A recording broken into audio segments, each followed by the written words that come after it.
Y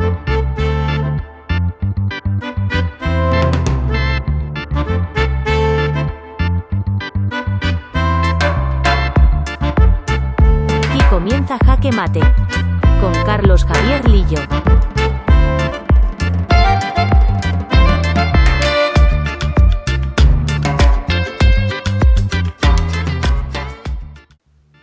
Hola, bienvenidos al programa 130 de Jaque Mate. Hoy es lunes 25 de octubre y sí, la amenaza que hicimos el último jueves la hemos cumplido.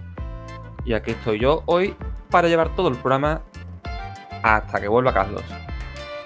Empezamos.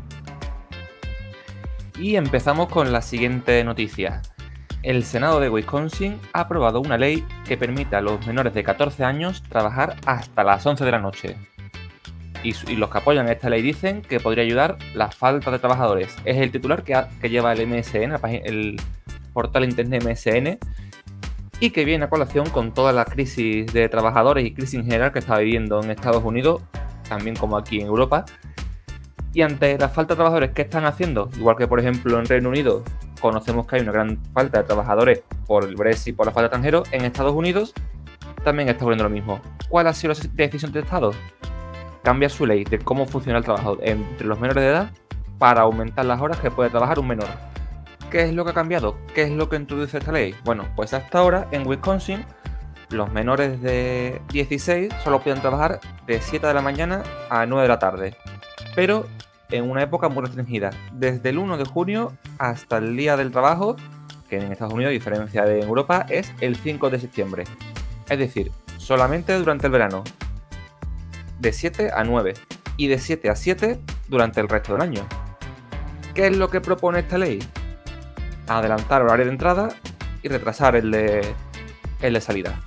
De 6 de la mañana a 9 y media de la noche. Esto es en días antes del colegio.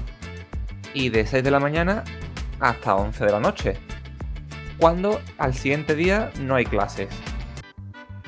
Esta ley ha sido aprobada por el Senado, pero ahora tendría que ir a la Asamblea del Estado, a la Asamblea de Wisconsin, para ser aprobada. De todos modos, la ley sigue estando restringida por leyes federales que no permiten más de 3 horas de trabajo en un día de escolar o de 8 en un día no escolar. Con lo cual, obviamente, no podría ser, aunque el horario es de 7 de la mañana a 9 de la noche, sería de 6 de la mañana a 9 y media de la noche en día sin colegio, pero obviamente no podría ser todo el día, sino siempre, obviamente, pues restringido con las leyes normales de 8 horas de trabajo y también, obviamente, solamente en empresas pequeñas que no tengan negocios fuera del Estado. Es una ley que es solamente activa dentro del Estado. Esto proviene en parte pues de esta tendencia que existe en Estados Unidos de que, sobre todo pues en épocas de verano, digamos que se tiende a beneficiar este tipo de empleo, digamos, dar trabajo a jóvenes que tienen horarios mucho más flexibles, no tienen quizá tantas reticencias como un adulto, pueden permanecer en horarios partidos y digamos que esto ha sido algo que siempre se han aprovechado en cierta medida por las empresas locales. ¿Qué ocurre? Que la falta de trabajo que hay ahora mismo en Estados Unidos es una situación pues grave y bastante real, que es pues más allá de simplemente pequeños parches en verano cuando está la gente de vacaciones y un chaval de 15 años quiere sacarse unos dólares extras.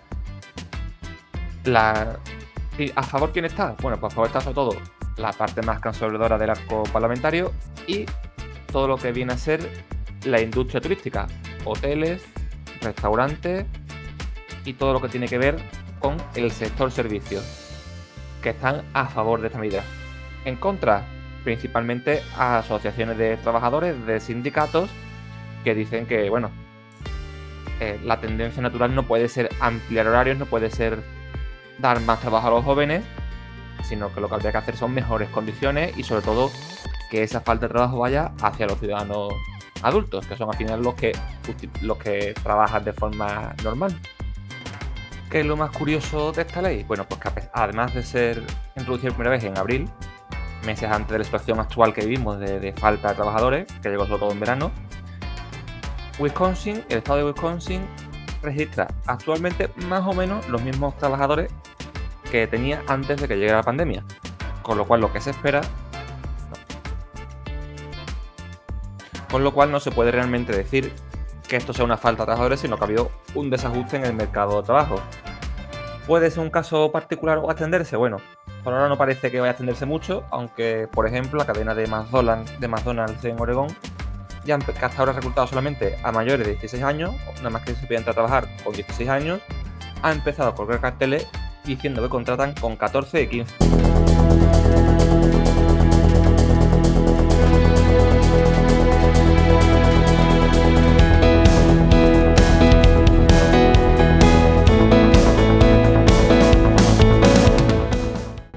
Con esta música, como siempre, empezamos la sección de crítica, nuestra sección sobre actualidad política e información. Y como cada semana está aquí conmigo, pues Ángela León. ¿Qué tal? ¿Cómo estás? Hola Antonio, ¿qué tal? Pues bien, ahora empezando a calentar motores para este nuevo programa. Y en este programa, pues vamos a empezar con una efeméride muy importante, y es que esta semana, el pasado miércoles, pues se cumplieron los 40 años de la aprobación del referéndum del Estatuto de Autonomía de Andalucía en 1981. El documento que básicamente da forma a Andalucía tanto como nacionalidad histórica como por una autonomía propiamente dicha dentro de España.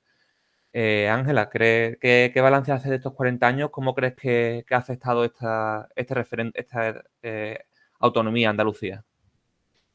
Bueno, pues sin duda es un aniversario importante porque como tú bien has dicho, pues implica la formación, el reconocimiento de una identidad propia, cultural sobre todo, de una comunidad como Andalucía que efectivamente pues digamos que es el desemboque de muchísimas culturas y muchísimas experiencias diferentes en un momento pues bueno, bastante complicado, aunque hay que recordar que hay partes de Andalucía, de la propia comunidad, que tienen un sentimiento que no se reconocen como andaluces, que esto también es algo curioso. Pasa, por ejemplo, con zonas como Almería, ¿no? Que tienen esa tradición, incluso ellos estuvieron en contra de firmar, digamos, de colaborar, de cooperar para la formación de ese estatuto, que es lo que hoy nos da la fuerza y la representación justa. Sí, además fue un caso muy interesante, que es verdad que en Almería hubo así algo raro que no sacó los votos, igual que también en Granada ha habido muy pequeños todavía, pero ligeros movimientos como de formar una comunidad propia, aunque también es cierto que después con los años Almería también ha sido capaz el PSOE, que ha sido quizá uno de los grandes defensores de esta autonomía, implantarse allí. Pero quizá una de las cosas que yo creo que más, digamos, más importantes de esa autonomía, de ese estatuto de autonomía que podemos trasladar hoy en día, pues digamos el espíritu de negociación, ¿no? Realmente en esas mesas en las que se sentaban, pues estaba todo el arco parlamentario de Andalucía y de España negociando la autonomía andaluza, algo que quizá hoy en día pues parecería más complicado, ¿no?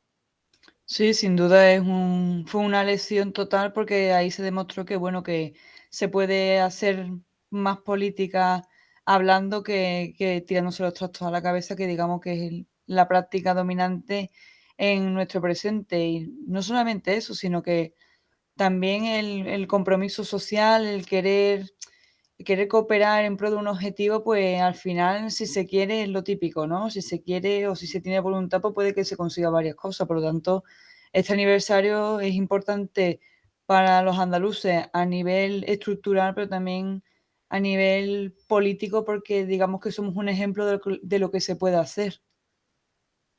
Fue además también un estatuto producto de la movilización de la gente.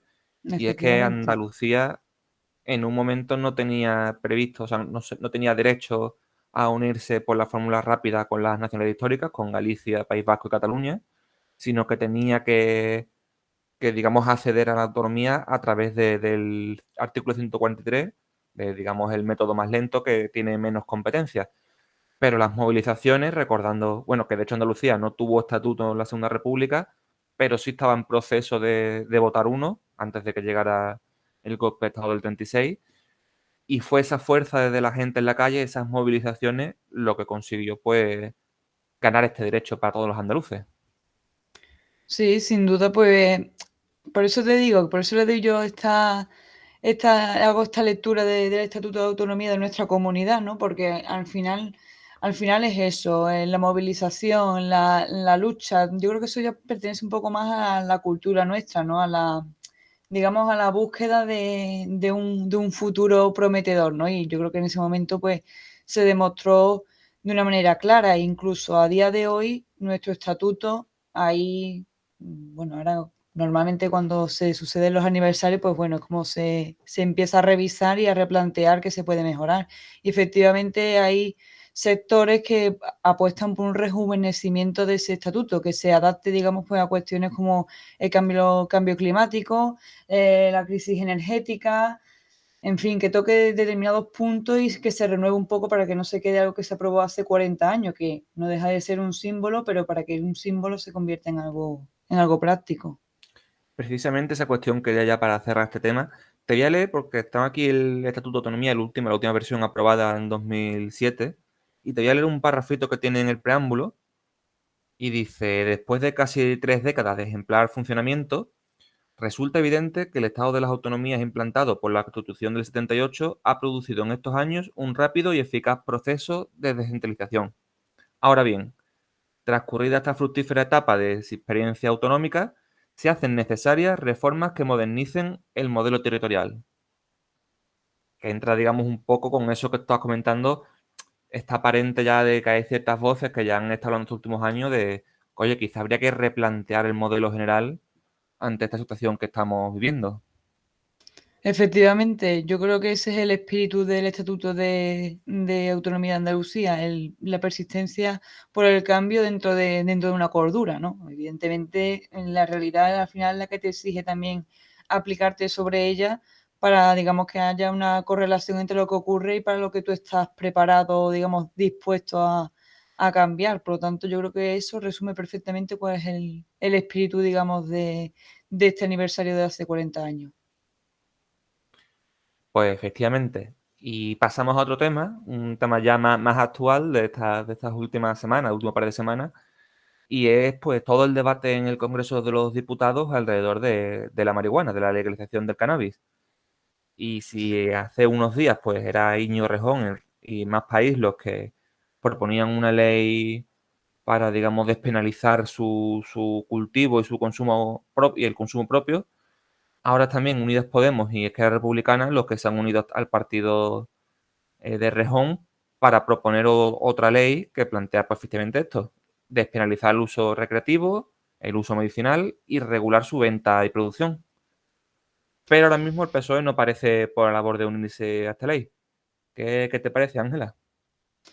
Hombre, pues teniendo en cuenta que según el Centro de Investigaciones Sociológicas, casi un 50% de los encuestados han votado, digamos, se han posicionado a favor de la legalización. ¿Por qué? Porque efectivamente es una idea interesante que puede resultar chocante, porque, claro, se plantea legalizar una droga. Vale, de acuerdo. La marihuana efectivamente tiene otros usos y ahí yo creo que es donde está la polémica. Creo que es ahí donde el punto fuerte de la cuestión, no tanto el uso recreativo, que también, sino, digamos, visibilizar y no hacer problemático un uso medicinal siempre y cuando esté prescrito y controlado. No sé si me explico. Yo creo que la polémica está ahí, no tanto a favor como en contra, sino en qué aspecto a favor y en qué aspecto en contra. Sí, desde luego, digamos, funcionamiento medicinal no es algo novedoso y que es cierto que quizá puede tener cierto consenso. Estas leyes que ya quizá aplican, pues ya como tú decías, ¿no? El uso recreativo, incluso el autocultivo. Pero además me parece interesante ese no, 50%, porque realmente es un tema que divide, pues, como estás diciendo, mitad y mitad de la sociedad en posición a favor y en contra. A mí me parece curioso, sobre todo pues en este caso, ¿no? De esta legalización más amplia, que ocurre a la vez en un mundo en el que cada vez, por ejemplo, el tabaco pues parece más restrictivo, que ahora con la excusa de la pandemia casi que parece que se va a eliminar del ámbito social. Efectivamente, la verdad que ahora mismo como que confluyen dos drogas, porque al final el tabaco también es una droga, lo que pasa es que como tú bien dices, pues está más normalizada y efectivamente pues tiene, digamos, tú puedes ir al estanco y tal, que sí que es verdad que en diversos puntos de España también hay clubes de fumadores de marihuana, lo que pasa es que a raíz de la pandemia, pues bueno, como fue lo que fue, bueno, y sigue siendo, pues tuvieron que cerrar, pero efectivamente hay, digamos, como esos clubes recreativos. De hecho, justamente ayer estaba hablando con un amigo mío sobre este tema y me dijo que él conocía uno en Marbella. Por lo tanto, creo que es una cuestión transversal que afecta a más personas de las que se piensa. Por lo tanto, no es una cuestión banal y todos los proyectos que se presenten, dependiendo del matiz que tenga, más allá de conseguir el favor popular, tiene que tener digamos, una proyección más práctica, porque efectivamente, como ya te digo, casi 300.000 personas en España reconocen ser consumidores de marihuana, por lo tanto es un porcentaje de la población bastante significativo. Como decíamos al principio, Más País ha sido el que ha propuesto la medida más amplia que daría más libertad a todas las posibilidades. Unidas Podemos se ha hecho una propuesta un poquito más limitada y que lo distinguiría únicamente al ámbito privado, no al comercio de esta, mientras que en la derecha solamente Ciudadanos pues considera quizás que haya que dar cierta libertad. Pero como decíamos, lo cierto es que por ahora no tiene pinta de que vaya a ser ninguna ley. Lo que sí parece que se ha instalado es un debate, como decíamos antes, un debate que puede ser muy interesante, que puede aportar muchas cosas y que veremos dónde acaba todo esto. Y hablando de productos y de consumo, pues la verdad es que estamos viviendo una situación bastante complicada y es que no solamente hablamos de la energía, que ya hablaremos un poquito más después, y es el del encarecimiento de los productos, de la cesta de la compra, que está cada vez más cara. De hecho, por ejemplo, el economista pues habla de que la cesta de la compra se ha encarecido ya un 15% por culpa de la subida de energía. Ángela, ¿hay un final a esta crisis? ¿Hay digamos, un límite a esta escalada que estamos viendo en los últimos par de meses? Pues la verdad que el pronóstico que se puede hablar, digamos, comentar a día de hoy es que esto es una situación que va a ir creciendo, que efectivamente la subida de la luz y todo lo que vamos a comentar posteriormente es causa y esto es consecuencia, bueno, una de las consecuencias de ese encarecimiento descontrolado que desde mi punto de vista ya debería de ser atajado porque efectivamente que suba el precio de un producto no es algo que redunda en sí mismo, sino que afecta pues al final al ciudadano y al nivel económico y social de la sociedad. Por lo tanto, creo que esto está llegando como un pico muy alto que efectivamente o se ataja lo antes posible, cuya respuesta no tengo, la verdad, o efectivamente vamos a estar sumidos en una crisis, yo creo que es una de las crisis más potentes, porque la de 2008, por ejemplo, era muy evidente, pero yo creo que esta es como más civilina, como que Ujú. el explotido, yo creo que el estallido va a ser más fuerte en ese sentido porque no nos lo vamos a esperar, o se espera pero paulatinamente. Sí, quizá como en el sentido que estás diciendo, es algo que quizá parece más complicado de atajarlo, de influir en ello y que un poco nos está pasando por encima. Y es que de hecho este dato que te daba del economista, y que muchos medios también están hablando de subidas en diferentes productos, pues parece que incluso es más de lo que parece, y es que la OCU, la Organización de Consumidores y Usuarios, pues ha sacado un informe recientemente en el que denuncia pues una campaña para invisibilizar la subida de precios. Y es que muchas empresas están bajando los precios de sus productos o manteniendo su precio a la vez que hacen más pequeños los envases, algo que lleva ocurriendo desde hace un tiempo, no solamente ahora con esta crisis.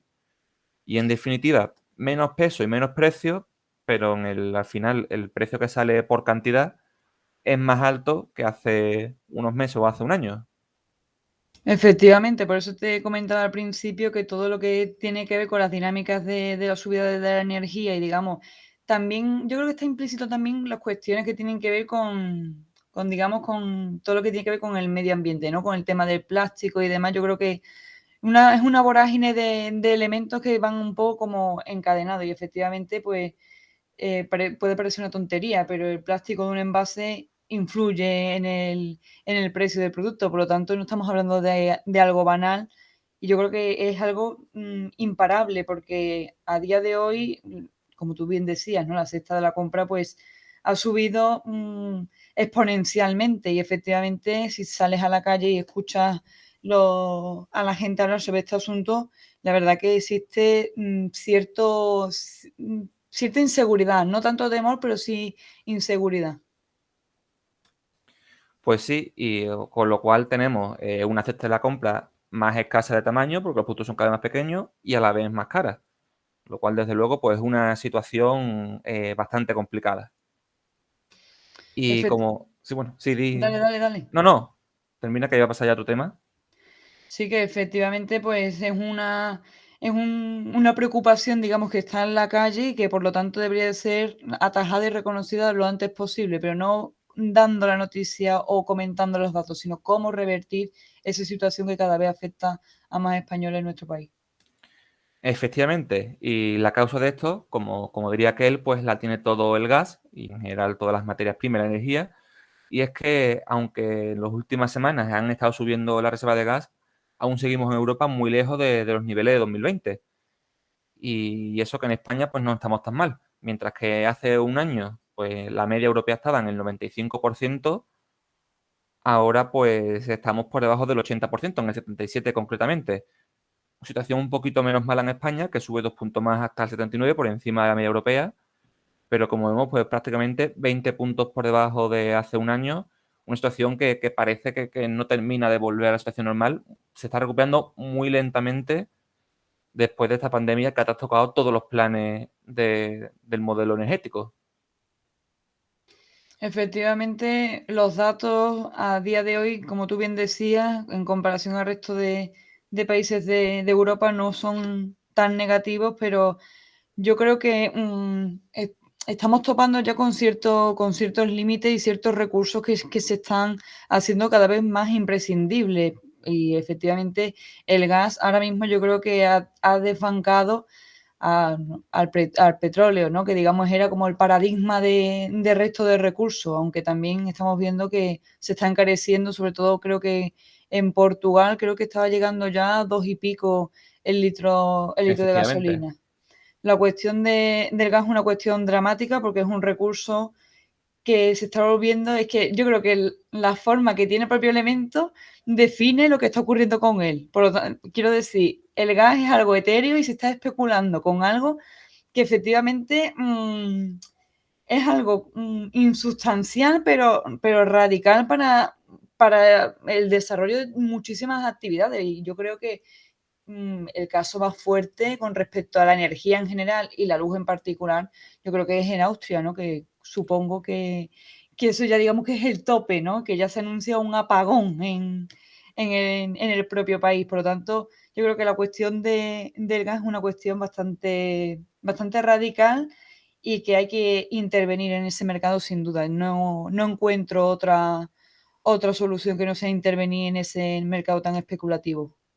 Sí, de hecho Austria junto a Países Bajos son los dos países con menor reserva, prácticamente los dos un poco por encima del 50%, algo pues una situación muy complicada de cara al invierno, que obviamente pues es un pico dentro del consumo general y las reservas es algo muy importante para Europa, que al fin y al cabo es un continente que importa prácticamente toda su energía. Situación contraria, al lado contrario tenemos en Francia, que es un país que tiene un modelo energético basado en la energía nuclear y que sí que está manteniendo los mismos niveles estables de hace un año. Pero, ¿qué consecuencias está teniendo esto en primer lugar? Pues ya en Moldavia estamos viendo que esta semana se ha declarado el estado de emergencia por falta de gas.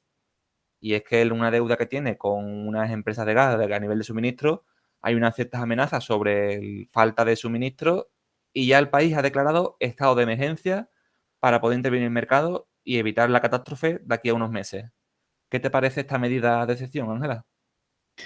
Hombre, yo creo que es una circunstancia extraordinaria, que requiere medidas extraordinarias. Es decir, yo creo que el gas fundamentalmente es un producto, un elemento que es importado y como es importado al resto de países, por ejemplo, desde Rusia, que es uno de los países que desde mi punto de vista, como Rusia o Argelia, digamos que podríamos poner como paradigma, yo creo que lo que se está produciendo es un chantaje geopolítico por parte de esos países que están especulando con que ellos son con esa fuente de energía tan necesaria y que ahora mismo pues está escaseando. Lo que tú estabas comentando ahora mismo de Moldavia es un caso dramático, por lo tanto, creo que ya hay que tomar medidas porque tanto el futuro, el apagón que se ha anunciado ya en Austria y la cuestión moldava, yo creo que hace un poco pensar cuanto menos a los países en general y al ciudadano en particular, porque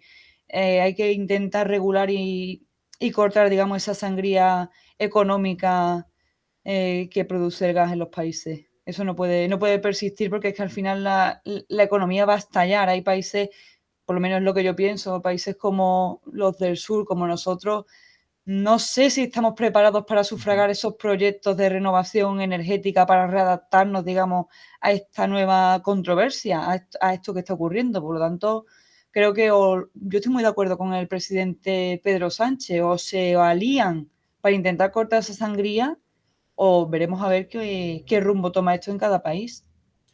Bueno, sí, desde luego parece que por ahora no hay ninguna noticia en ese sentido, aunque Francia y España sí propusieron estas compras conjuntas. En Europa ahora mismo, la Unión Europea, parece que hay un proceso de reflexión que está, de hecho, von der Leyen lo ha dicho esta semana, de que Europa va a estudiar crear una reserva estratégica de gas y hacer compras conjuntas.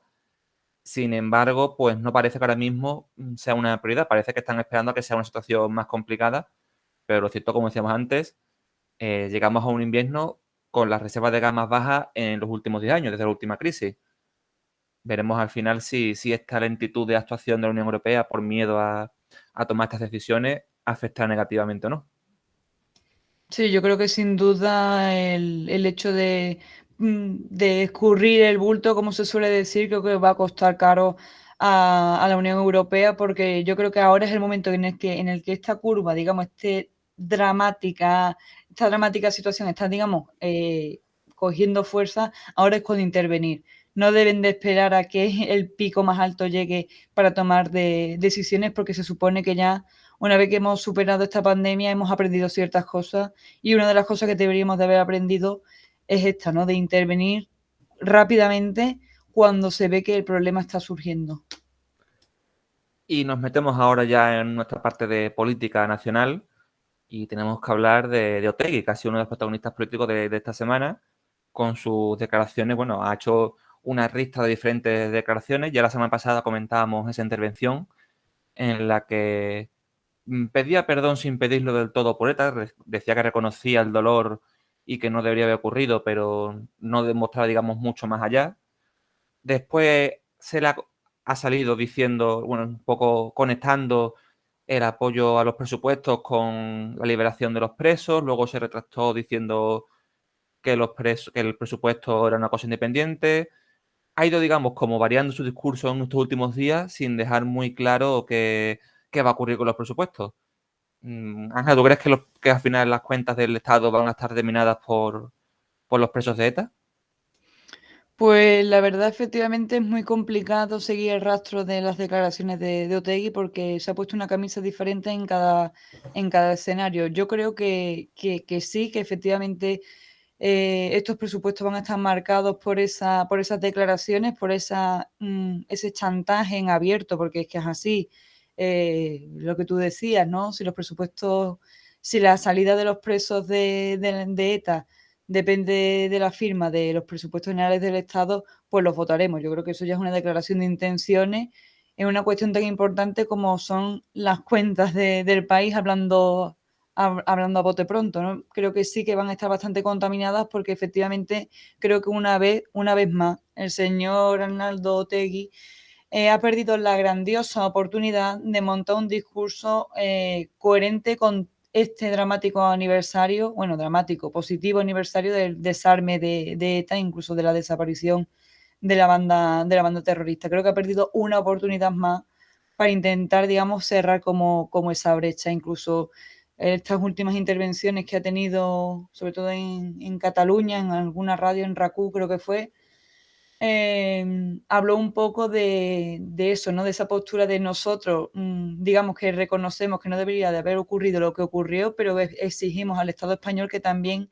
reconozca los crímenes que efectivamente ocurrieron por parte del GAL con respecto a los terroristas. Yo creo que esto es una bisagra que va a permanecer abierta en el tiempo y que efectivamente va a tener otra vez la cuestión sobre todo de las familias. Yo creo que las familias aquí otra vez vuelven al escenario público y van a ser la piedra de toque en la aprobación de los presupuestos, sin duda.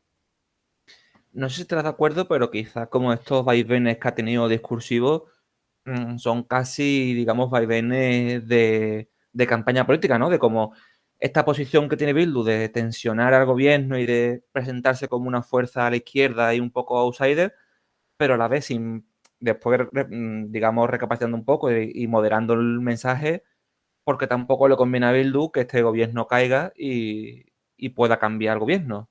No sé si estás de acuerdo que quizás podría ser incluso un discurso ya electoralista pensando en campaña. Sí, pues seguramente sea en lo que esté en el pensamiento de H. Bildu, pero como ya digo, esta estrategia política otra vez le está, yo creo que lo que buscan es positivo, pero le está afectando negativamente porque otra vez vuelven a jugar con algo, con el dolor de familias, con el dolor de hace muchos años y con realmente con las verdaderas víctimas, tanto de un lado como de otro. ¿Para qué? Para crear crispación, para mover ya, digamos, al pueblo y movilizarlo, digamos, en un sentido u otro, coaccionando al gobierno de coalición. Efectivamente, yo creo que el chantaje puede tener sus límites, porque como tú bien dices, no le conviene nada a H. Bildu que el gobierno actual caiga, porque si pretenden que esos 200 presos salgan de la cárcel, efectivamente otras fuerzas políticas no creo que ni se lo plantee. Ya lo último que conocemos pues de estas declaraciones las hizo ayer en la TV3, en el programa de Fax, en el que decía que bueno, que a la derecha española, el PNV, le encantaría que realmente Bildu unificara a los presos a los presupuestos, pero lo que dice que piden es que se cumpla la legislación. Esto va en la línea de una manifestación que ha ocurrido también pues el día de anteayer, el sábado, en San Sebastián, en la que pues, personas de tanto del ámbito de Bildu, de la izquierda abertzale en País Vasco, como también personas presentes del independentismo catalán, pedían el acercamiento de presos, que se cumpla, digamos, eh, la legislación actual, los presos de ETA. Recordemos, los presos de ETA tienen una legislación especial, están dispersados por el territorio de España, pero desde estos colectivos cercanos a estos presos consideran que ya al no existir ETA deberían ser tratados como presos normales y estar todos en cárceles del País Vasco para poder estar cerca de sus familias. Veremos en qué acaba todo esto. Y pasamos al tema también de la semana y son las discusiones dentro del seno del gobierno entre Unidas Podemos y el PSOE, que continúan pues en casi una guerra abierta dentro del gobierno en lo que parece que puede ser antesala de unas elecciones. Efectivamente, yo creo que el cisma cada vez se pronuncia más entre Unidas Podemos y PSOE. Yo creo que incluso es una brecha que puede llegar a ser incluso insalvable, porque como tú bien dices, está ya muy próximas unas elecciones. Yo creo que los sondeos también ya son un poco inciertos, porque dependiendo del que consultes, pues evidentemente va a situar a las fuerzas de izquierda o de derecha saliendo ganador de esas elecciones, pero sin duda la brecha que hay entre Unidas Podemos y PSOE creo que va a tener su reflejo en el voto próximo, la verdad, porque creo que hay más ruptura que alianza. Y dentro de esa disputa tenemos muchos frentes. Por un lado, principal quizás, la derogación de la reforma laboral. Y es que Efectivamente. pues ha habido un choque importante entre las ministras Yolanda Díaz y Nadia Calviño, en la que, bueno, en estos días Yolanda Díaz llegó a decir que claramente que sí, que van a derogar la reforma laboral, y ha hablado de reticencias y ha hablado de presiones refiriéndose a su compañera Nadia Calviño. Lo que sí ha dicho es que por ahora la coalición no se va a romper. ¿Peligro a la coalición, Ángela? Pues yo creo que efectivamente sí, porque estamos hablando de que se puede llegar a un acuerdo, pero un acuerdo que es complicado, porque el PSOE exige que nadie Calviño participe en esa negociación y Yolanda Díaz rechaza. Yo creo que efectivamente, yo creo que no es el que se apruebe o el que se derogue en este caso, ¿no? Yo creo que es quién lidera esa negociación y quién lleva la voz cantante. Sin duda, este tipo de situaciones no comulgan con lo que es una coalición, porque efectivamente estar coaligado no significa estar de acuerdo en todo, pero tampoco estar roto en muchas cuestiones.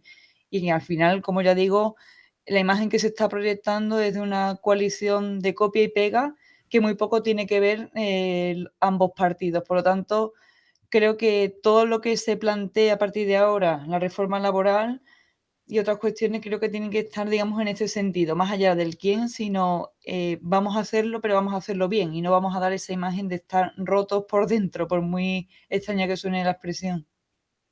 La ministra de Trabajo, Yolanda Díaz, después de todas estas cruces de declaraciones, hoy precisamente, hace apenas unos minutos, en la entrada de una jornada sobre envejecimiento en Santiago de Compostela, ya de hecho, pues ha señalado que, ha vuelto a decir que hay una parte del gobierno que sigue todavía discutiendo los contenidos, y ha dicho ya una frase que lleva el periódico de España en portada, y es que se aclaren con la reforma laboral referente al PSOE.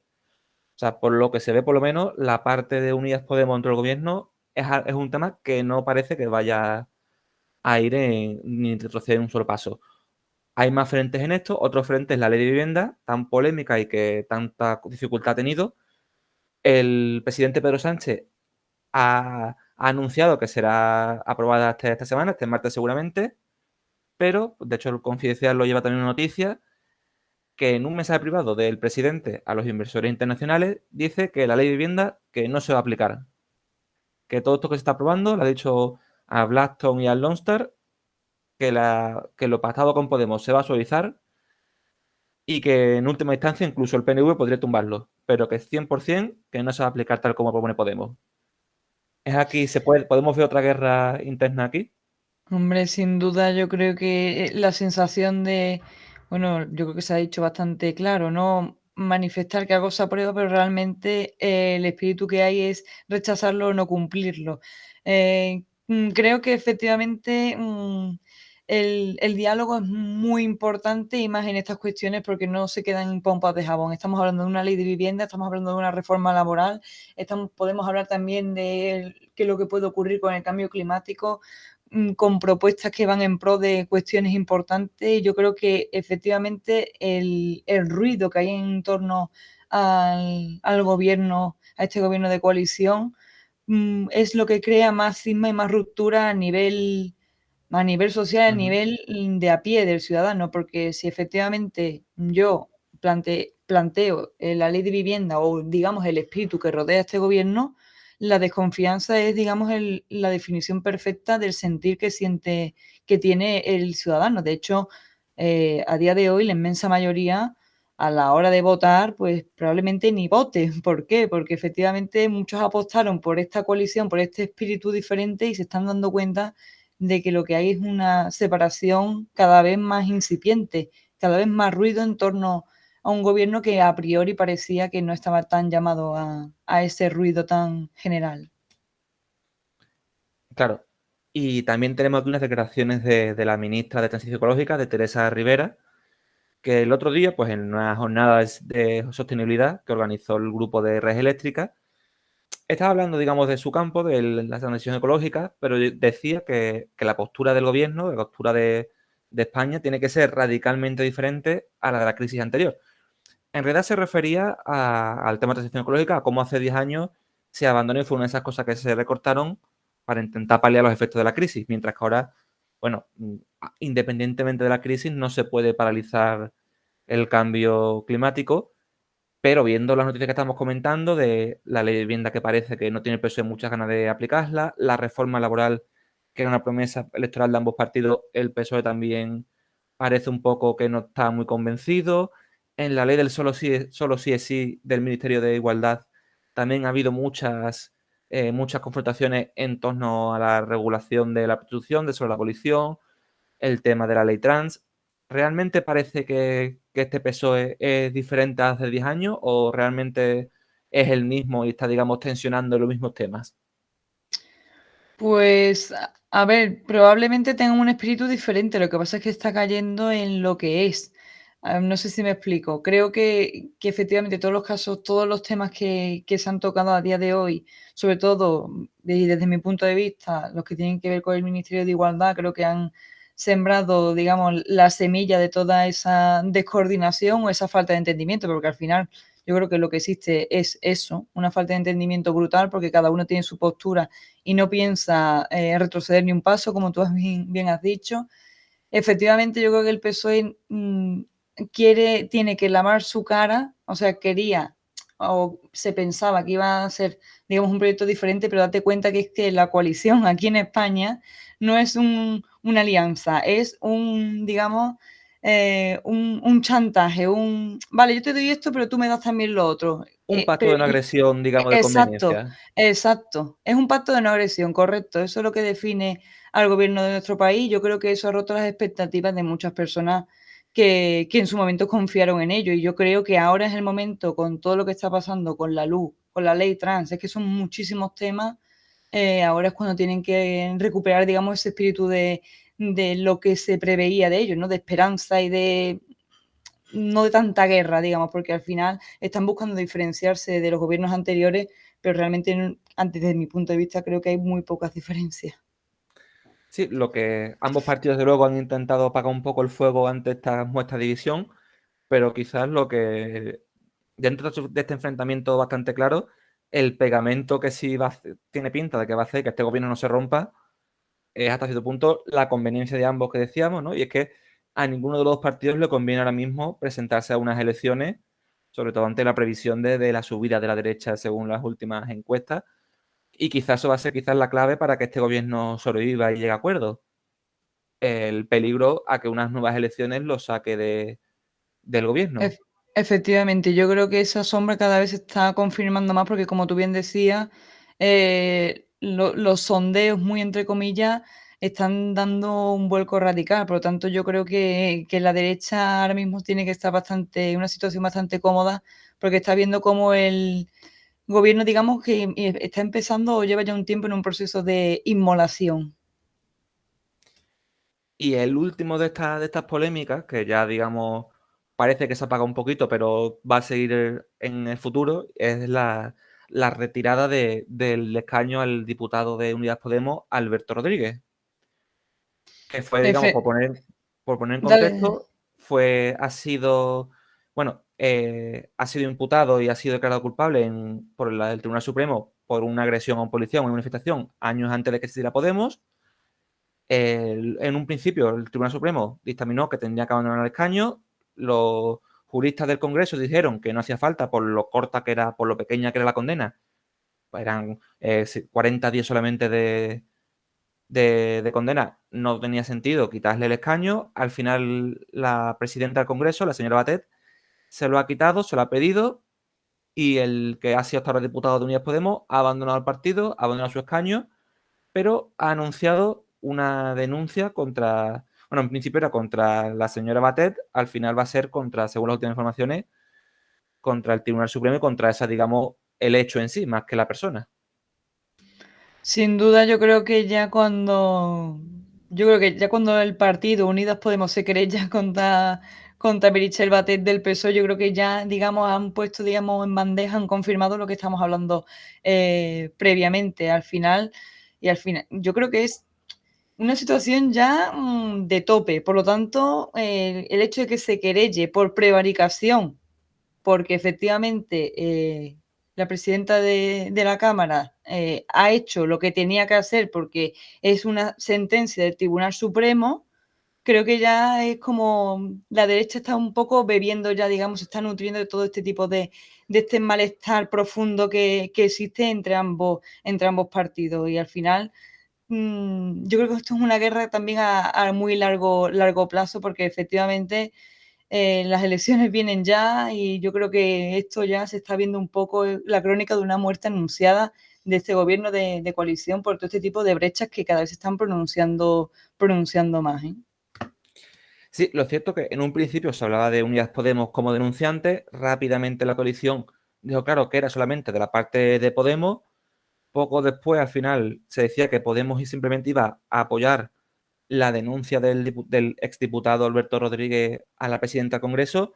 Al final ni siquiera eso será a nivel personal, pero más bien contra la sentencia en sí, más que contra la persona, y que incluso ha anunciado que no tiene ningún problema en incluso llegar al Tribunal Europeo de Derechos Humanos. Veremos al Efectivamente, final en qué queda la cosa. No sé si quieres decir efectivamente. algo más. Sí, que efectivamente yo estoy de acuerdo con eso, que se tiene que recurrir la sentencia, no al portavoz de la misma. Y yo creo que a esa ahí la diferencia puede ser bastante abismal, porque no es un ataque frontal contra el propio socio de gobierno, sino que es recurrir una sentencia como miles se producen. Efectivamente, desde luego una situación bastante polémica, sobre todo por esa división de opiniones. Por un lado, Tribunal Supremo diciendo estos 45 días de suspensión deben aplicarse, y por otro lado, como decíamos antes, los letrados de la Cámara, que son al final quienes, digamos, asesoran a los miembros sobre temas legales, diciendo que al ser tan corta no era necesario aplicarla y con la multa que se le había aplicado era más que suficiente. Veremos porque desde luego es algo que, aunque se ha apagado el fuego rápidamente, seguramente sea algo que todavía tenga bastante recorrido. Y aunque hablábamos de estas tensiones dentro del gobierno, no son menos también dentro del mismo Podemos, que de la coalición de Unidas Podemos, en las que sí vemos también que existen bastante tensiones en los últimos días. Por ejemplo, antes hablábamos de la ley CSI, no solamente ha creado tensiones con el PSOE, también dentro de la coalición. Y es que mientras que la postura del Ministerio de Igualdad es una postura, digamos, más de la abolición respecto a la prostitución, incluso recuperando la ley de que se habla de la tercera vía, de, digamos, que la policía pueda entrar en viviendas que crean que hay donde se ejerce la prostitución para desmantelarla. Desde círculos como desde Cataluña se está, digamos, yendo en contra de esta ley y defendiendo que ante esta posición de abolición hay que tener una posición más, digamos, de regulación de esta prostitución, porque digamos lo que la abolición, según su opinión, va en contra de las personas, mientras que la regulación le da cierto margen de derechos. ¿Crees que estas tensiones internas pueden crear un problema dentro de Podemos, sobre todo en este tema de la prostitución tan polémico? A ver, partiendo de la base que el tema de la prostitución es un debate interminable porque la regulación tiene sus pros y sus contras y la abolición también. Por lo tanto, creo que eh, estos cismas, las guerras internas por estas cuestiones, sobre todo cuando se hacen tan visibles, tan evidentes, creo que no favorecen a nadie, no favorecen incluso a la persona de a pie que a lo mejor le afecta ese tema. Por lo tanto, creo que habría que estudiar un poco más profundamente lo que es la prostitución, lo que supone la prostitución en nuestro país, analizar el problema y luego en pro de ello, plantearse las alternativas y no utilizar la palabra abolición o regulación arbitrariamente por ganarse el favor popular. ¿Por qué? Porque efectivamente, estas cuestiones son cada vez los debates políticos son cada vez más sensibles. Por lo tanto, ambas posturas tienen que tener muy claro, tienen que ser muy sólidas para luego salir al debate público. Por lo tanto, creo que tienen que dar un mensaje, por muy complicado que sea, medianamente unívoco para no crear esta confusión con un tema que, en fin, históricamente, pues siempre ha creado bastante polémica. Pues efectivamente, y también dentro de Podemos, el proyecto de Yolanda Díaz, pues parece que quizás intenta ser este elemento unificador, y es que ante esta debilidad claramente que tiene la coalición en todos los frentes, pues está intentando crear hacer músculo, crear un frente común, y ya pues se está hablando de esta reunión que tendría, de este acto, tanto con Ada Colau como principal aliada, también con Mónica Oltra de Compromís en este intento de recuperar a este partido dentro de su coalición, e incluso también con la presencia de Mónica García, de Más País. En cambio, no, ni con Ione Belarra ni Irene Montero de Unidas Podemos. De Podemos, perdón. Parece que el modelo de Yolanda Díaz intenta, por un lado, absorber a lo que es la coalición de Más País, a pesar de Rejón, que sí estaría, digamos, descolgado de esta situación. Y por otro también, quizás el gesto mayor visualmente podría ser el menor peso de Podemos, el menor peso, aunque sea a nivel de cara, de Podemos dentro de la coalición. ¿Crees que este proyecto de Yolanda Díaz puede recuperar los grandes resultados que tuvo la coalición hace ya 5 años? Pues probablemente sí, porque creo que el papel de Yolanda Díaz es un papel bastante importante, sobre todo, como tú bien decías, de nexo ante todas estas rupturas. Y al final yo creo que se está creando, digamos, como el espíritu Díaz, en ese sentido de ser capaz de dialogar, de buscar el punto en común. Y yo creo que al final, pues, pueden dar, el espíritu de Yolanda Díaz puede ser, digamos, el toque que refresca un poco lo que está ocurriendo dentro de la izquierda en este país. Digamos que es como ese aire fresco que no resulta tan contaminante o que da, digamos, como tú bien decías también, una imagen de otra alternativa ante, digamos, lo que he dicho antes, ¿no? De la inmolación que está llevando a cabo los socios de gobierno. Creo que es un nexo importante y que al final veremos a ver en qué acaba el papel de la señora Yolanda Díaz, que yo creo que es imprescindible ahora mismo en nuestro país. Y otro detalle muy importante que quizá alguno lo haya pasado por encima, estamos hablando si se diera esta coalición que parece que intenta crear Yolanda Díaz, aparte de ella como candidata, Ada Colau, Mónica García, Mónica Oltra y también dentro, aunque quizás no como cara visible, pero seguro con un papel importante, Irene Montero y Yone Belarra. Casi que parece que una unanimidad en una cara feminista y sobre todo feminizada de esta nueva coalición que después de cambiar su nombre a Unidas Podemos parece que por fin da el paso a un claro liderazgo feminista. Sí, sin duda sería una propuesta, una aparición interesante, ¿no? Por eso que comentabas, que parece que es la consumación de todos los diversos eslóganes y de diversas posturas que hay con un centro común, sobre todo por lo que tú decías, ¿no? La presencia de la mujer y el perfil que tienen también, porque volvemos un poco a lo que yo decía antes, ¿no? Con respecto a la señora Yolanda Díaz, creo que también es un planteamiento bastante práctico en ese sentido y bastante útil con respecto a los debates y las circunstancias que se planteen en nuestro país. Veremos a ver ese proyecto porque yo creo que ilusionaría varios sectores de nuestra, de nuestro país. Y terminamos ya la información sobre España con noticias sobre COVID-19. Y es que los medios de comunicación estos días han traído sus noticias que se detectan en España, en concreto en Cataluña, los primeros casos de la variante británica Delta Plus.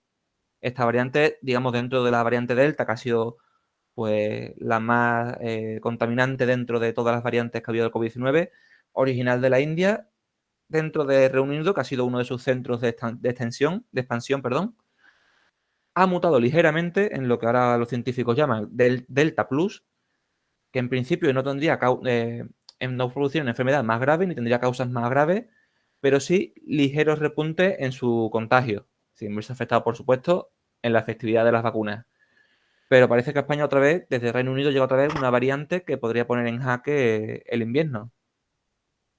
Pues bueno, efectivamente el COVID es un asunto que ha remitido bastante, que su incidencia no tiene nada que ver en fin, a todo este año y medio que llevamos con esos datos tan horrendos, pero es una cuestión que no hay que olvidar. Efectivamente ha aparecido esta variante incluso ahora en un momento donde van a empezar a bajar las temperaturas, que llega el otoño, llega el invierno y digamos que va a ser una confluencia de circunstancias bastante polémicas. Esperemos que la incidencia se quede en casos, digamos, controlables y que, por supuesto, pues no tengan ningún final dramático, pero esto, digamos, que nos debe de mantener alerta sobre una cuestión que todavía no nos ha abandonado por mucho que queramos aparentar o que quieran vender que sí. A día de hoy, lo que sabemos es que en Reino Unido esta variante nueva forma más o menos el 6% de los nuevos contagios que hay en el país, mientras que en España hasta ahora solamente conocemos estos 5 casos de los que ha informado la Consejería de Salud de Cataluña. Y para terminar el día de hoy, pasamos un poco a la información internacional, y es que en Alemania pues están pasando cosas. Hace unos días conocíamos la noticia de que la joven falangista Isabel Peralta, conocida hace ya unos meses aquí en España por ese discurso antisemita, irá hasta el país alemán a pasar, digamos, una becada por una organización neonazi para aprender tácticas de propaganda y de combate. Sí, efectivamente, pues bueno, esta beca, que yo es la primera vez que escucho que a una persona se le beca por, en fin, por su ideología, sea la que sea, eso es lo primero, lo más llamativo. Y efectivamente, pues bueno, que va a estar en el seno de un partido que no voy a pronunciar porque es que no sé, no sé alemán, pero que efectivamente su trayectoria es un partido nazi, de hecho, está reconocido como tal.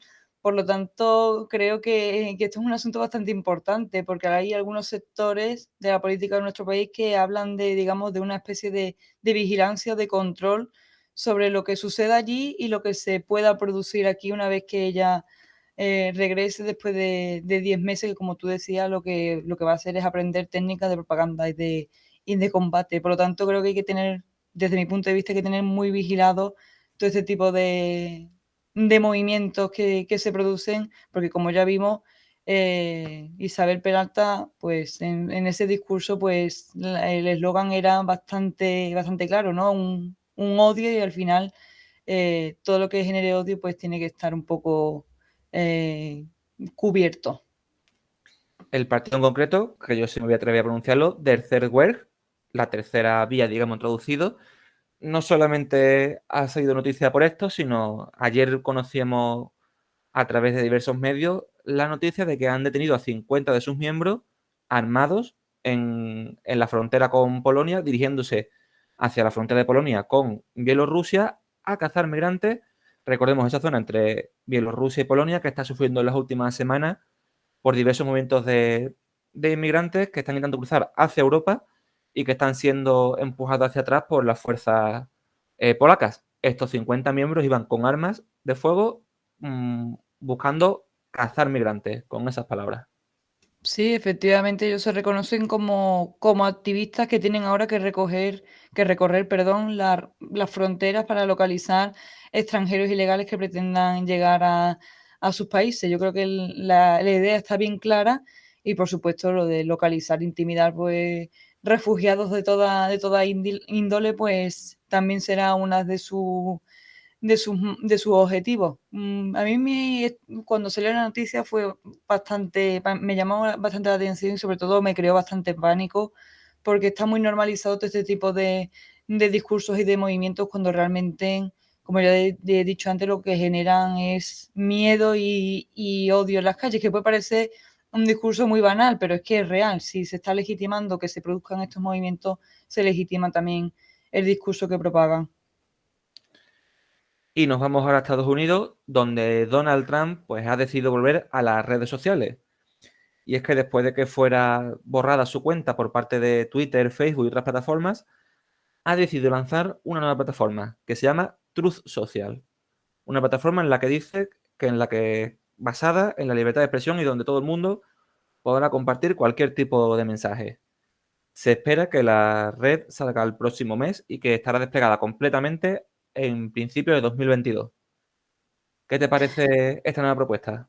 Bueno, pues yo creo que es una excentricidad más del expresidente de los Estados Unidos, que yo creo que lo que quiere es crear, digamos, como esa comunidad pro-Trump, ¿no? Creo que quiere buscar ese espacio concreto de la red social, que al final es el espacio donde se mueven nuestras relaciones en mayor o menor medida. La verdad que me llamó bastante la atención, porque es como crear, digamos, un partido o, digamos, una sociedad en una red social capitaneada por, por un expresidente. Creo que como ya digo, es otra salida de onda de Donald Trump. Pues sí, desde luego. Y ya para terminar con la información internacional, nos vamos hasta Brasil, donde Jair Bolsonaro ha sido en estos días acusado de crímenes contra la humanidad por el manejo de la pandemia. A través de un reporte del Senado de Brasil, ha sacado como conclusiones que permitió a propósito que se propagara el coronavirus y matara a los brasileños, sobre todo hace hincapié en las provincias de la Amazonia, donde hay una población mayoritaria de nativos, y en una apuesta que dicen fallida por intentar solucionar la pandemia mediante la inmunidad de rebaño. Es decir, que todo el mundo se contagie, que muera quien tenga que morir, y así nos quitaremos la enfermedad lo antes posible. Jair Bolsonaro, acusado de crímenes de lesa humanidad. Sí, efectivamente, pues bueno, durante la pandemia fue uno de los presidentes que fue más notorio en este sentido porque prácticamente, o al menos esa era mi sensación, era que estaba abandonando a los brasileños a su suerte cuando el COVID estaba, digamos, exterminando consecutivamente, sobre todo en zonas como Brasil, como Argentina, como México, Estados Unidos. Yo creo que todas esas zonas creo que han tenido la mala suerte, en este caso de Brasil, ha tenido la mala suerte de coincidir con un presidente que era abiertamente, yo creo que negacionista, pero corrígeme si me equivoco, que efectivamente Sí. estaba legitimando el contagio como una nueva forma de vida y que caiga quien tenga que caer. Y sobre todo, como tú bien dices, el hecho de que hayan sido en zonas donde la mayoría de los residentes son nativos, creo que ya hace un poco más evidente este proceso de, no sé si de llamarlo exterminio, porque es una palabra bastante fuerte, pero sí de dejar al pueblo a su suerte, por supuesto que sí. Por lo tanto, creo que la etiqueta que se le ha puesto cuadra perfectamente con sus actos. Y nos vamos ahora al negro de la semana y nos tenemos que ir también, seguimos en Latinoamérica, a Chile. Y es que allí el periódico El Mercurio pues no ha tenido mejor decisión que este fin de semana dedicarle una página a hacer un obituario a Hermann Göring, uno de los líderes de la Alemania nazi. Con el nombre de Hermann Göring, el sucesor de Hitler, hace un repaso de toda su vida con, digamos, una visión bastante poco negativa, o sea, bastante positiva y relativizando un poco pues su participación en la Alemania nazi. Esto ocurre también a la vez de, digamos, un momento de tensión con el candidato a presidente José Antonio Cast, de candidato de derecha, que algunos consideran de ultraderecha, el cual, bueno, ha tenido una cierta declaraciones un poco polémicas. Llegó a decir un día que si Pinochet estuviera vivo, votaría por él y ha sido relacionado por varias personas con una persona de ultraderecha. Hay quien casi ha entendido que esta noticia, este artículo, va en consecución poco menos que a blanquear a este candidato, aunque el mismo candidato ha sido el primero que se ha llevado las manos a la cabeza y que ha llegado a decir que, bueno, que ha mostrado su rechazo a esta publicación diciendo que es bastante criticable que se le haga este retrato tan positivo a una persona pues con una vida tan polémica. Hombre, efectivamente, yo creo que es un acto que habla por sí mismo, una publicación que habla por sí misma y que tiene que ser totalmente condenable. De hecho, la embajada alemana en Chile pues ha reprobado esa publicación por parte del Mercurio porque efectivamente Es lo que cierto. hace es rescatar positivamente la imagen de uno de los participantes o uno de los genocidas más fuertes y más rotundos de la historia reciente, vamos, tampoco hace tantos años de aquello. Por lo tanto, creo que hay que tener un poco la vara de medir y sobre todo tener en consideración a todos aquellos que les puede afectar este tipo de publicaciones, porque si encima se aprovecha como reflejo de futuros candidatos a presidentes, pues es algo bastante preocupante y efectivamente pues meterse en ese tipo de jardines, como se suele decir, pues puede tener sus consecuencias y al final tiene que tenerlas, porque son conductas, desde mi punto de vista, publicaciones totalmente reprobables. Totalmente. Vamos, el periódico El Mercurio, que ayer domingo, lleva esta noticia, es cierto que no es que sea, digamos, propaganda nazi, no hace, digamos, una propaganda directamente de lo que es Hermann Göring, pero también, como tú señalabas y como también señalaba la Embajada de Alemania, digamos, al solamente mostrar esto, digamos, a esta figura con una visión sin resaltar estos momentos más oscuros y relativizando su participación en la Alemania nazi, obviamente está haciendo pues un daño bastante importante a todos los que son las víctimas del nazismo y a toda la sociedad en general que también pues en cierta manera ha sido víctima en un amplio sentido de lo que fue el nazismo y el fascismo. Totalmente, creo que se está jugando con sensibilidad de personas que hace mucho tiempo dejaron, bueno, no van a dejar esa cuestión atrás si se vieron afectados porque fue aquello lo que fue, ¿no? Tan rotundo. Por lo tanto, yo creo que cuando se producen estas publicaciones hay que intervenir rápidamente. No sé de qué manera, porque la palabra censura es una palabra que da pánico, pero sí que un poco de control ante estas publicaciones. Vamos, hablo de esta porque es esta. Si se hablara de otro tipo de ideología, Ujú. diría exactamente lo mismo. Creo que hay que tener un poco de mano izquierda con este tipo de publicaciones porque, claro, tienen su reflejo y eso es algo que no se puede olvidar. Pues con esto nos vamos ya de esta sección. Nos vemos ahora en deporte. Ángela, te dejo aquí, no te vayas a ir. y nos vemos Nada, me quedo ahora por aquí. a hablar de los deportes, que hoy toca un día calentito, hoy toca hablar del clásico.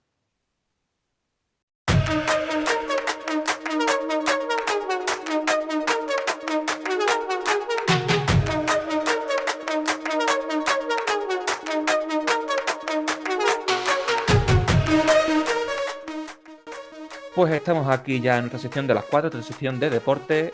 Y bueno, doy la bienvenida otra vez a Ángela, que no se ha ido por suerte, y a Romero, que se une a nosotros. ¿Qué tal? Hola, ¿qué tal? Bueno, pues empezamos el día de hoy con una noticia. Nos vamos primero al tenis. Y es que hay que celebrar que Paula Badosa, la tenista española, ha ganado Indian Wells, la primera que lo consigue desde la mítica Conchita. Y lo ha hecho con, digamos, un hito bastante importante, ¿no? Ha sido un gran resultado. Ángela. Sí, sin duda, pues efectivamente Paula hace historia y se convierte, como tú bien decías, en la primera española en reinar en Indian Wells, porque el partido contra Azarenka, que es el actual número uno, pues estuvo bastante apretado, incluso en el segundo set, donde ya Azarenka, digamos que devolvió el primero, que lo perdió por un 7-6, creo que fue bastante emocionante y sobre todo igualado. Y no solamente eso, sino que también cuando el reparto de los trofeos también dejó cosas significativas, incluso la rueda de prensa también fue muy importante porque Paula Badosa dio visibilidad a algo que le ocurre a muchos deportistas y que no se suele comentar, que es el estrés o incluso la depresión. Ella reconoce que cogió depresión porque no le veía sentido a lo que estaba haciendo y que sus momentos pues le han servido para ganar y coronarse en este gran slam. ¿Qué te ha parecido su participación, Romero?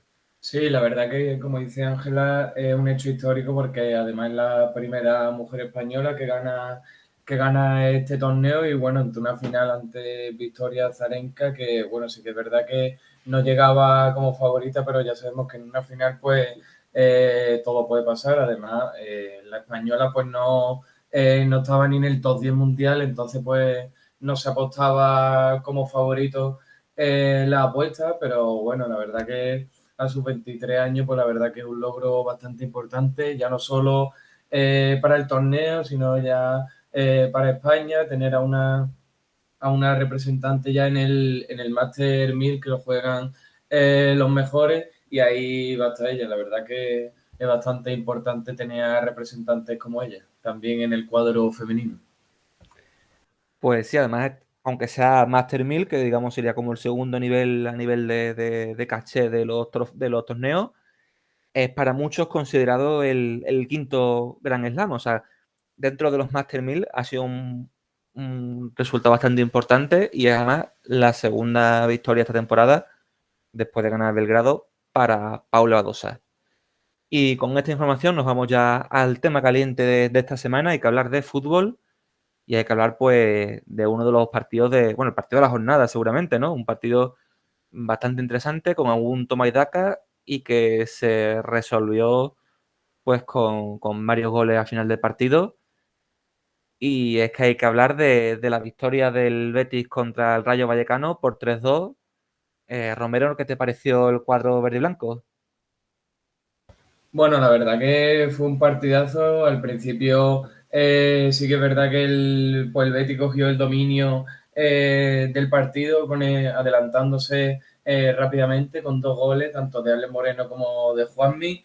Y bueno, el chasco vino cuando al final de la primera parte llegó el gol del Rayo, un gol psicológico, ya sabemos, porque bueno, llega el descanso con 2-1 y ya pues el equipo ya pues cambia la dinámica con la charla del entrenador y bueno, en el minuto 65 pues metió el Rayo para empatar el partido y estaba el partido muy parejo. El Rayo sacó a Falcao, el fichaje estrella de esta temporada, y la verdad que no tuvo tantas apariciones como se esperaba. No recuerdo un tiro a puerta y bueno, sí, un penalti tonto en el minuto 75 por parte del Rayo a Alex Moreno que finalizó William José y consagrando un gran partido del Betis que apunta alto esta temporada con Pellegrini, que ya está quinto en la clasificación.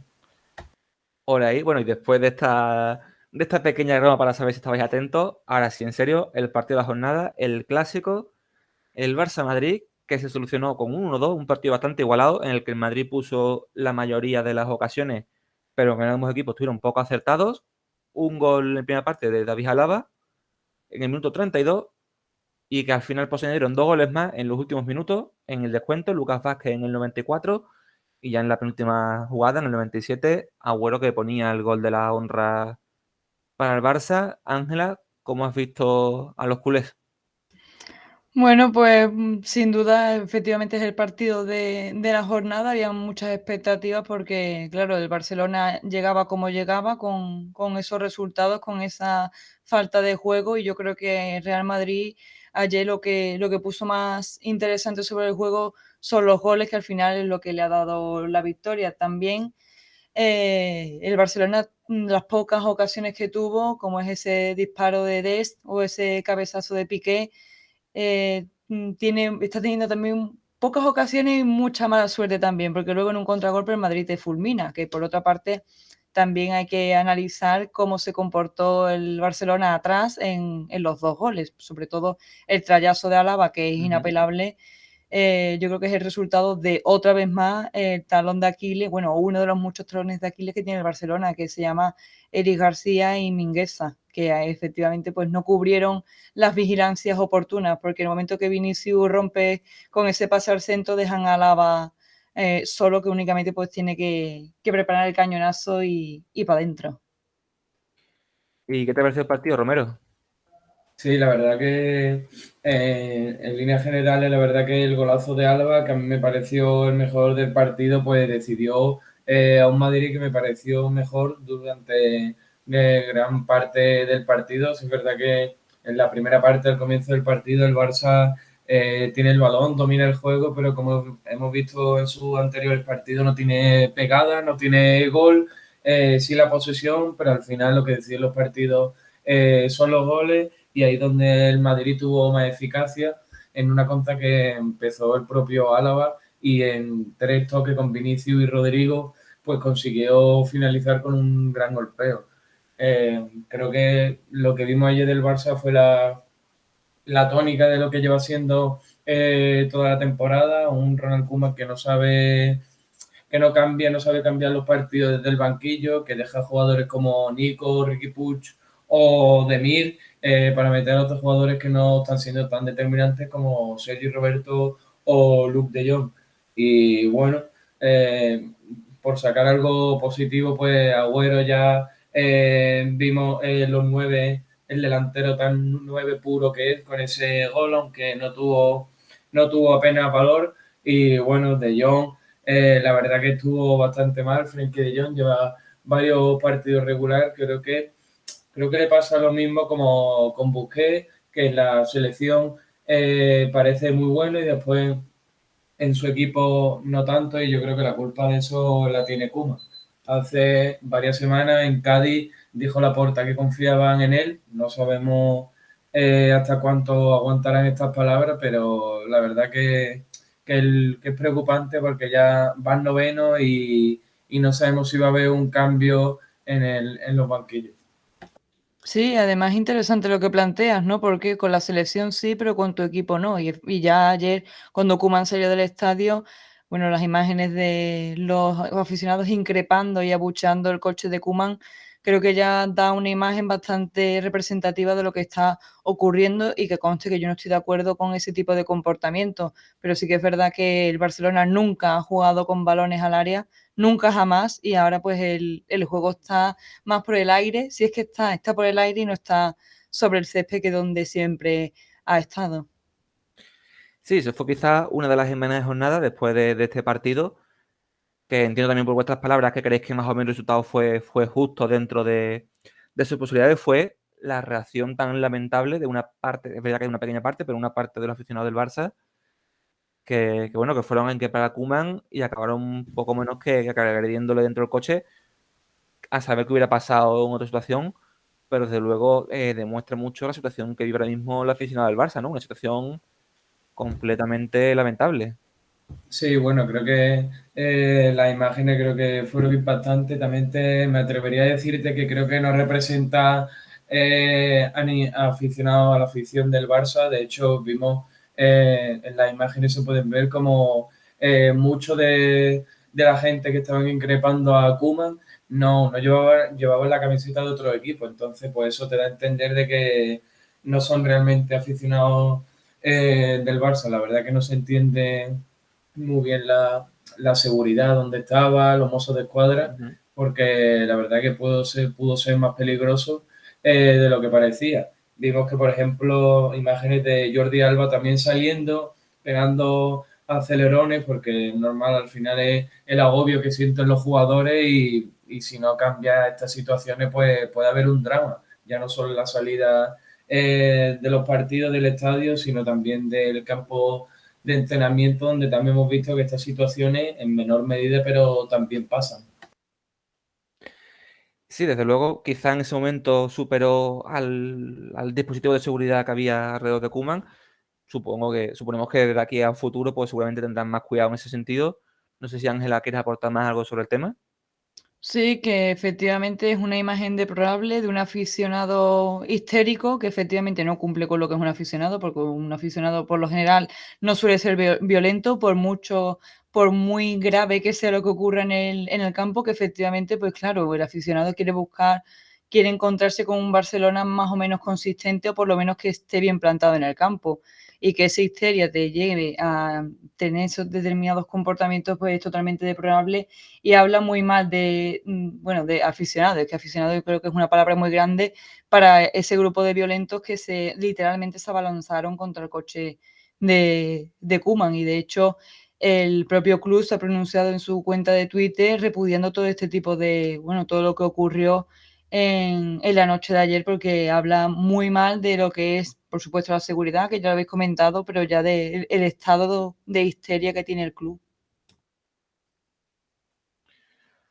Pues sí, y ya para recordamos la clasificación de la liga después de esta jornada, en la que sigue liderando la Real Sociedad con 21 puntos. Le siguen Madrid y Sevilla con 20 y un partido menos. Atlético con 18. El Betis que mantiene en posiciones europeas, decía antes Romero, con los mismos puntos. También Osasuna, otra de las sorpresas de la temporada. Séptimo Rayo, octavo Athletic y noveno el Barcelona con 15 puntos a 6 del líder y sensaciones pues bastante complicadas. Cierra la clasificación a la vez Levante y Getafe, que sobre todo en el caso de Levante y Getafe que siguen sin ganar, con 6-5 y 2 puntos en el caso de Getafe. Es cierto que los dos últimos partidos, pero solamente con 2 puntos. Granada y Cádiz se mantienen con el Celta a un punto por encima del descenso en una liga que parece que puede ser de las más interesantes en los últimos años. No sé qué pensáis. Ángela.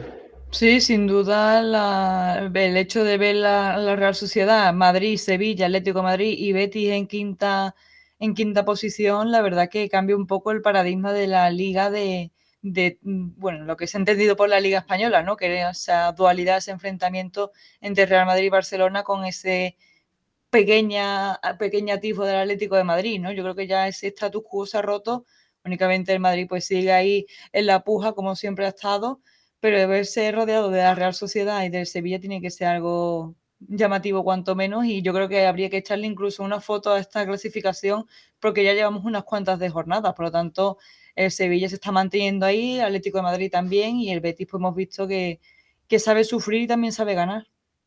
Sí, de hecho, durante momentos del partido entre el Atlético y la Real, cuando iba ganando la Real Sociedad, las plazas de Champions eran Real Sociedad, Madrid, Sevilla, Betis y el quinto puesto Osasuna. Romero, te pregunto a ti, ¿ves a la Real Sociedad aguantando de aquí a final de temporada? Vamos, en esos puestos altos parece que sí, peleando por la liga, ¿los ves? ¿A los de Imanol? Sí, sí, bueno, a mí este comienzo de liga se parece mucho al de la temporada pasada con el Sevilla, que también empezó muy fuerte, siendo líder en las primeras jornadas. Y bueno, es verdad que la Real Sociedad tiene un equipo como Imanol Alguacil que te hace mucho daño, tiene un gran equipo desde Oyarzábal, Merino, tiene la verdad, sabe leer muy bien los partidos y ayer pues consiguió ponerse en el Wanda con un 0-2. Pero bueno, como el Atlético, pues está claro, tiene un gran equipo, consiguió empatar el partido en su campo y casi ganándolo en los últimos finales. Pero sí, la verdad que veo a la Real Sociedad llegando arriba.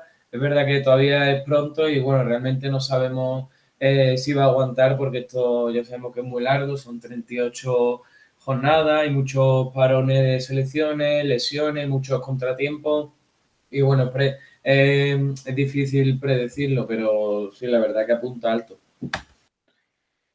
Y ya con esto terminamos el programa de hoy. Muchas gracias, Ángela y Romero. Nos vemos el próximo día, ya con los mandos como siempre, con nuestro jefecito Hmm. Carlos Lillo y con toda la información como siempre. Muchas gracias a los dos. A ti. A ti.